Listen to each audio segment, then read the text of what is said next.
Today, we're going to discuss an amazing concept of gratitude, but real appreciation. And the way we're going to start is with a question from the Kli Yakar. Kli Yakar says like this: what's the reason why Shemitah exists? What's the reason why? Of course, you have to keep it, Hashem said, period. That's the bottom line. Why do you keep Shemitah? Because Hashem said. Now, the Moreh Nevuchim, the Rambam says, and others, they say, what's the inyan behind it? In order to give the land itself rest. In order for the land itself to be. Now, Kli Yakar asks on that, I don't understand. So, two questions. One question is, what's the punishment if we don't keep Shemitah? What's the punishment? You know or no? You know? Anybody know?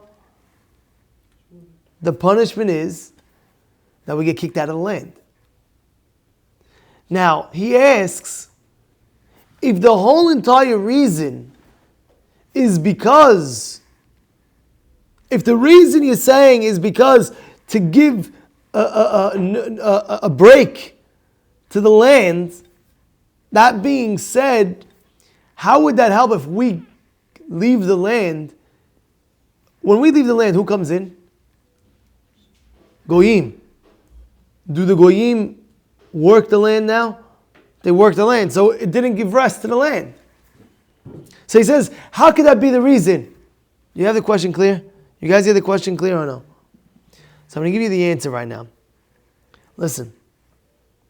Take the makkah of Dam and Tzfardei Akinim. Who hit the water? Who knows? Who hit the water? Who hit the water in order for the makkah to come down? Who? Moshe. No, wrong. Not Moshe.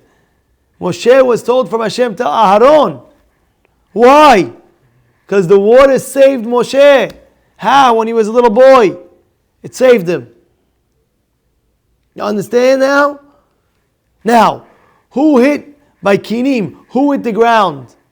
Aharon. Why? Because when Moshe Rabbeinu hit the Mitzri and the Mitzri died, what happened? The land swallowed the Mitzri, so therefore cover the evidence. So therefore what? To show Hakarat HaTov. Now I ask you a question. Does land have feeling? Does water have feeling? So what are you telling me? What's this Hakarat HaTov? Like, what are you doing? Land has feeling. Water has a feeling. So you hit the water, you hit the land. What are you talking about? And the answer is very simple. Then no.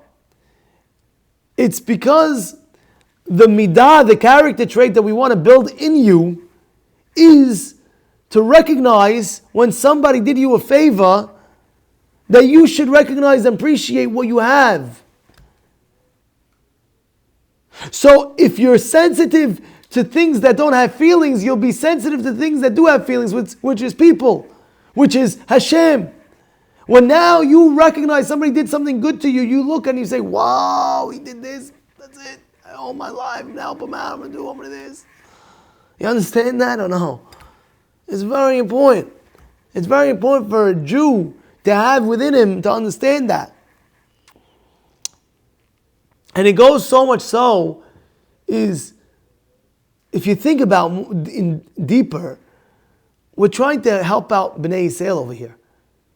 We're trying to give them a makot, so therefore they could finish the makot, and the Mitzrim will get their punishment and we'll go out of Egypt. Hashem says, even so, still recognize the good that the land did to you and what the water did to you, and let Aharon take care of the job. That being said, say the same thing is land when it comes to Shemitah. Land when it comes to Shemitah, does the land feel or understand, oh, you're not working my land is because you want me to have nourishments and the land should replenish after 6 years of work, so the 7th year. It doesn't have feelings. But that's not the point. The point is you. You have feelings.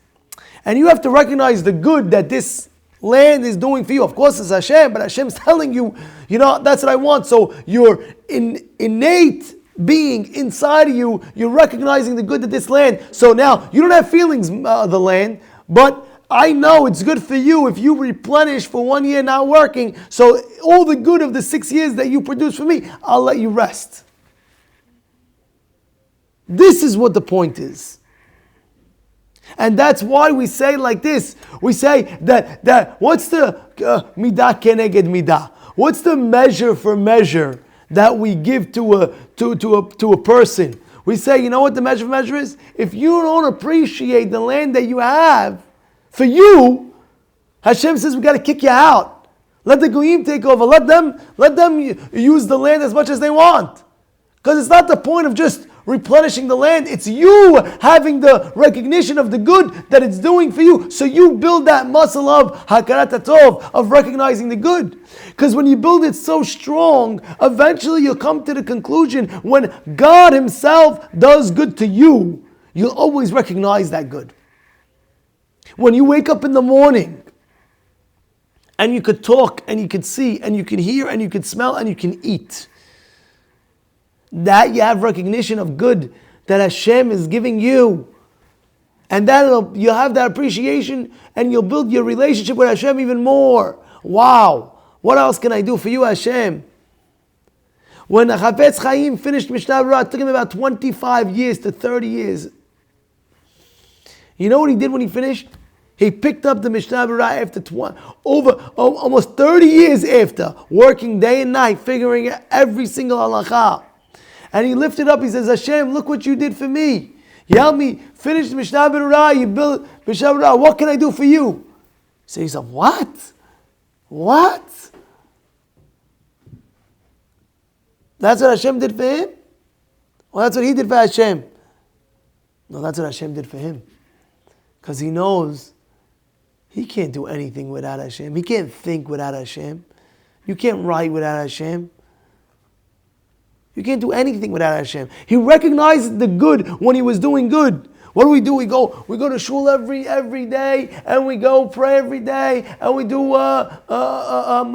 torah every day, and we finish Masechtot, and we learn, and we this, and we accomplish, and we build, and we do.